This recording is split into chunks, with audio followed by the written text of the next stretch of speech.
Whether you have an abundance of fresh tomatoes, a large can of tomatoes, or some in the freezer from last year's harvest, you can make your own quick and easy tomato sauce. Hey everyone, it's Tracy Martirani here. As tomatoes are just coming into season, I realized I still have a few bags of tomatoes in my freezer from last year's harvest. So I'm going to use them up by making a quick and easy tomato sauce. I pulled the tomatoes out of the freezer so they could begin to thaw, and then I'm just letting them drain for a few minutes in this colander.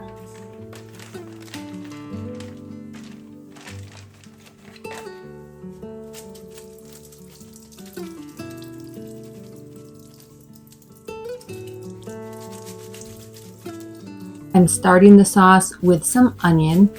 I have a pretty large onion here, so I'm going to use about half, and I say about because this onion had a little bit of a rotten spot. So once I removed that, it ended up being a little bit less than half, but it was still plenty. I'm dicing it into fairly small pieces, and then I'm going to pop it into a large saucepan with a little bit of olive oil.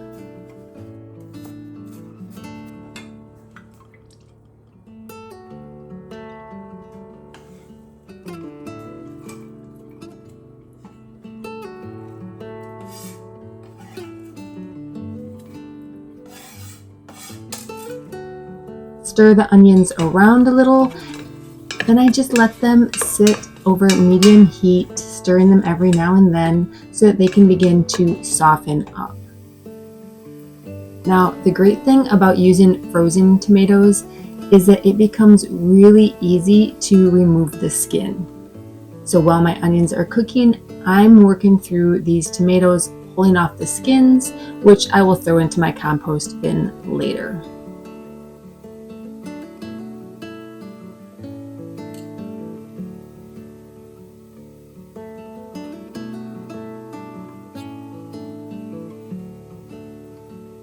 Every once in a while, I pause the peeling process to check on the onions and give them a quick stir.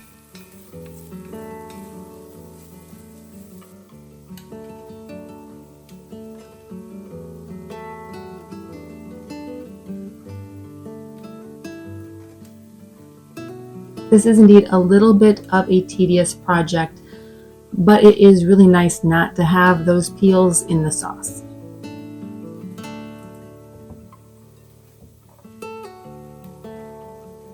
I'm going to let the tomatoes continue to drain while I prep and peel my garlic. I'm using about 4 cloves, but I do like a decent amount of garlic in my sauce, so you can feel free to use more or less depending on what you prefer. You can also use garlic powder if that's what you have. Keep in mind that 1 clove of fresh garlic is about equal to 1/4 teaspoon of garlic powder. So I'm using 4 cloves. You would probably want to use about a teaspoon of garlic powder. Again, give or take. I'm mincing the garlic into the onion, giving it a little stir to allow it to cook, but being very careful not to burn the garlic.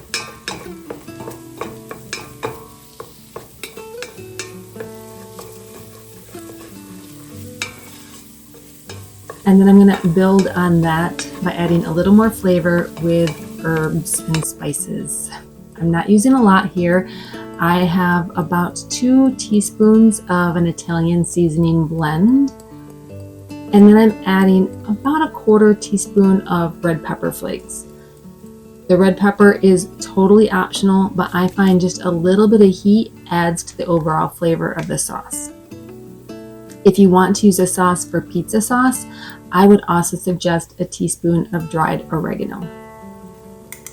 And yes, tomatoes do require salt to bring out their flavor. I'm using a couple big pinches, which probably is equivalent to about half a teaspoon. I just stir this around so the herbs get fragrant and then add in the tomatoes. If you are using canned or frozen whole tomatoes, you can simply use your spoon to break them down as they cook. If you're using fresh, you might want to consider blanching and peeling them first, and then just dice them up before you add them to the pot. You can also seed your fresh tomatoes to remove most of the seeds and some of the extra moisture. This will speed up the process of cooking the sauce down to a thicker consistency. Side note, I tend to wash and reuse Ziploc bags. For me, they're a quick and easy way to stash leftovers in the fridge, and it seems so wasteful to throw these bags away when they seem barely used. Leave me a heart emoji in the comments if you also reuse plastic bags. And if you're enjoying this video, please don't forget to also like it by hitting the thumbs up button. Now back to the sauce.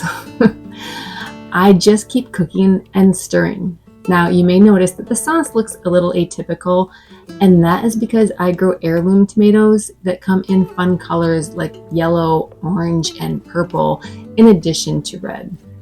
But whatever color tomatoes you use, the sauce will taste delicious. Let the sauce cook uncovered until it reaches its desired consistency. Once it starts to thicken, be sure to give it a taste, add a little more salt or herbs if desired.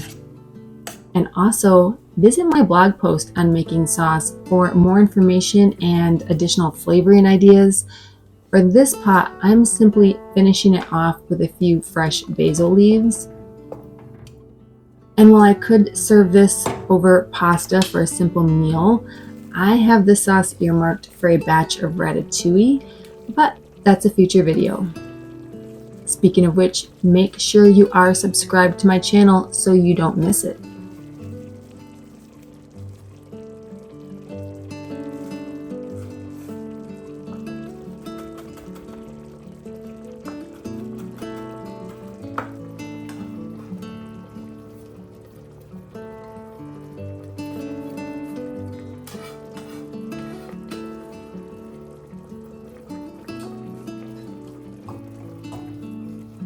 Since I'm not using the sauce right now, I'm transferring it to a storage bowl so that I can just pop it in the fridge. You could also freeze the sauce if you're not ready to use it right now. It's good in the freezer for probably a good 3 months, probably even longer than that. I think I've had sauce in my freezer for a good 6 months and it's been fine. Thank you so much for joining me. I hope you have a great day.